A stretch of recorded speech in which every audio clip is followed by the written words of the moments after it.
expliquait l'hébreu, on comprenait. Bien aimé, c'est le Saint-Esprit qui peut faire ça. Il expliquait le grec, on comprenait.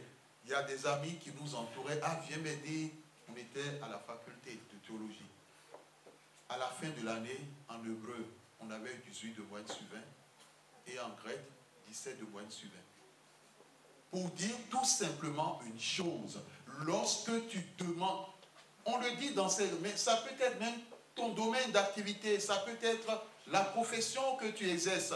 Tu as besoin du paraclet de Dieu pour qu'il te vienne en aide, pour qu'il soit avec toi. Bien aimé, quel que soit ton travail, chaque fois que le Saint-Esprit est avec toi, un jour ou l'autre, tu trouveras grâce aux yeux de ton supérieur. Et ce que tu demandais depuis des années, le supérieur dira, bon, on a réfléchi, on a vu ceci, et on a décidé de vous confier telle responsabilité. C'est de cette façon que Dieu agit. N'attendons pas d'être dans les difficultés avant de demander au Saint-Esprit de pouvoir nous conduire. Quelle est ta situation? As-tu besoin de la direction de Dieu dans un domaine ou dans un autre de ta vie? Demande au Saint-Esprit de te parler. Il te parlera. Si tu n'as pas l'habitude d'entendre la voix, on aura un enseignement comment entendre la voix de Dieu. Demande alors à Dieu de te parler au travers de tes rêves, au travers des songes. Parce que Joseph, c'est au travers des songes que Dieu s'est adressé à lui. Si tu n'es pas conduit par le Saint-Esprit, tu seras conduit par la chair ou tu seras conduit par Satan. Et c'est l'exemple de Pierre. Parce que Jésus lui a dit, arrière-toi de moi, Satan. Tu ne penses pas comme Dieu, mais tu penses comme les hommes. Le Saint-Esprit est indispensable en tout. Tu échanges avant de pouvoir te mettre au micro, demande au Saint-Esprit son onction. Quel que soit l'exercice que tu veux faire dans la maison de Dieu, demande au Saint-Esprit de t'aider.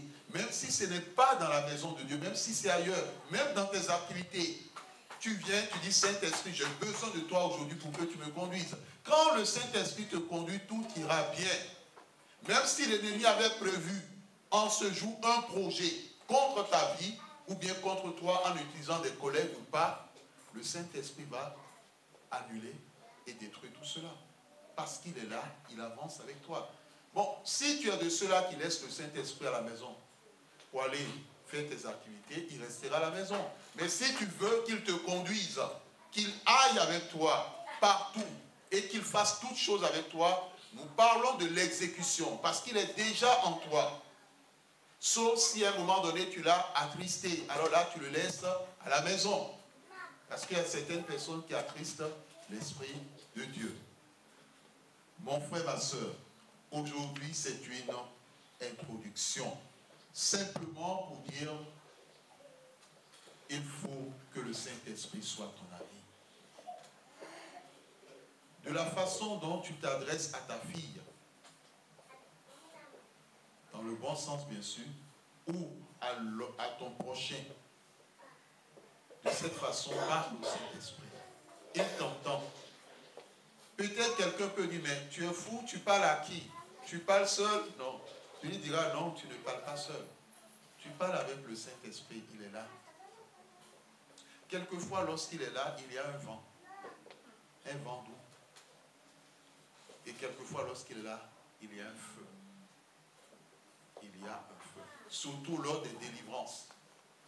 Quand on demande au feu du Saint-Esprit de descendre, le feu descend. Dans certains cas, les gens disent, ah, parce que quand vous avez demandé que le feu du Saint-Esprit descende, j'ai senti une chaleur dans mon corps.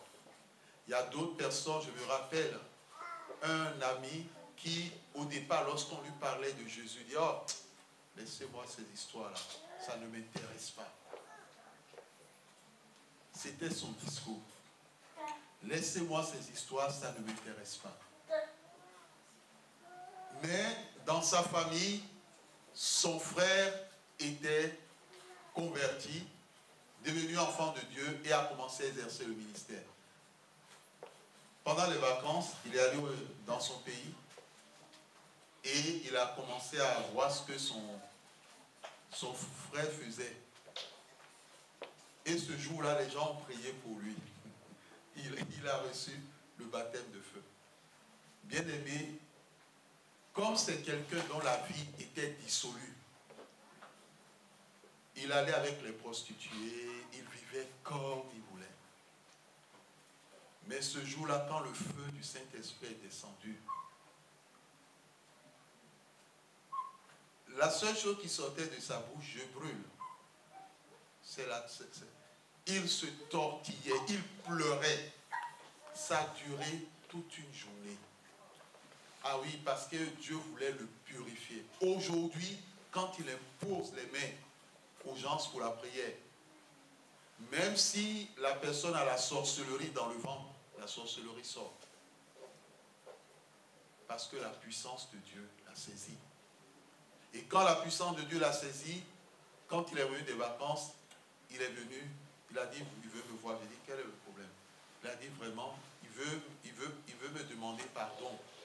Parce que quand il voyait les gens venir me voir pour la prière, il se moquait. Il dit, oh, ce petit-là, qu'est-ce qu'il fait là-bas? Bien-aimé dans le Seigneur, il y a un temps pour tout. Si parmi tes enfants, il y a des personnes, tu leur parles, ils n'écoutent pas, remets-les entre les mains du Saint-Esprit pour que le Saint-Esprit travaille. Si c'est ton époux, remets son cœur entre les mains du Saint-Esprit. Dis, Saint-Esprit, change-le. Maintenant, si c'est ton époux qui est soit violent ou bien qui n'est pas aimable et que le Saint-Esprit le change et il devient doux comme un agneau, ne sois pas aussi fâché. Il faut accepter ça. Parce que quand tu demandes au Saint-Esprit de transformer, il transforme. Et il transforme véritablement. Que le Seigneur bénisse sa parole dans nos cœurs. Amen. Amen.